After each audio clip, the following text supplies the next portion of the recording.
В четвъртък тъкмо се разхождах след една среща в Ситито, в сърцето на Лондон. Минавайки покрай площада, който е до музея на Лондон, видях парад на старовремски превозни средства.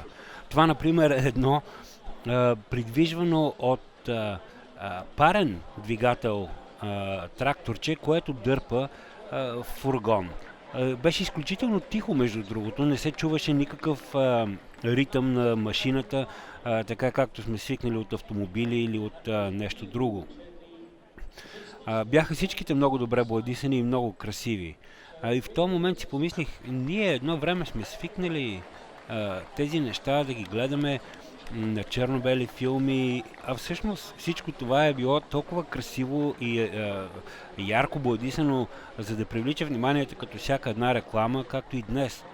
Опитах се да си представя всъщност какво ли е бил този огромен метрополис, когато стоките са се придвижвали с конска тяга. Ето, например, това, което сега ще видите, е една каруца, която изглежда доста мрачно. И не случайно. Това всъщност е каруца или каляска или файтон, в който са водили затворниците в викторианска Англия. Вътре има две релси, на които висяха различни видове белезници, с които са завързвани върху този фургон всъщност самите затворници. Отблизо, както самата каляска, така и конете изглеждаха чудесно и много добре лъснати. Сигурен съм, че в реалността на 19-20 век не са изглеждали точно така. Ето ги и самите релси, на които са били заключвани затворниците.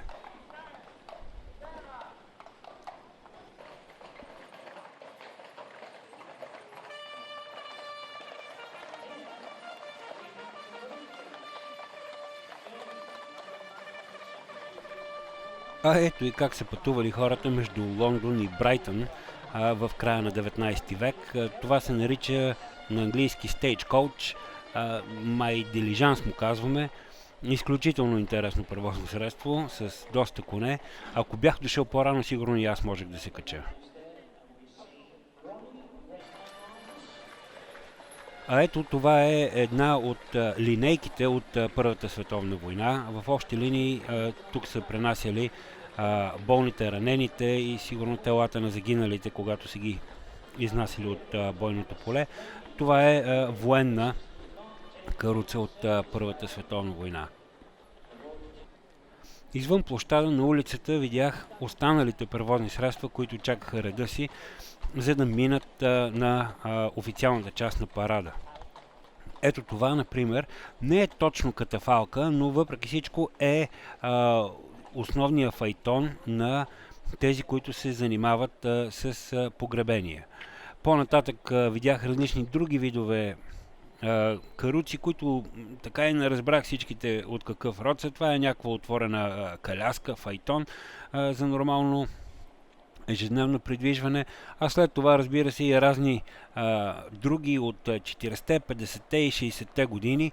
Ето по-назад виждаме един от първите лондонски автобуси. Ето така в общи линии е еволюирал лондонски автобус, който, за да превозва повече хора, е направил платформа и на втория етаж върху покрива с външна стълба и така си е останал още от онова време. Зад този първи прототип, който е бил в реална употреба, бяха наредени още няколко модела от лондонските автобуси, такива до днешни дни. Ето и едно от първите таксита от едно време с две дами на задната седалка, съобразно облечени от края на 40-те, началото на 50-те години и чакаха своя ред да продължат нататък.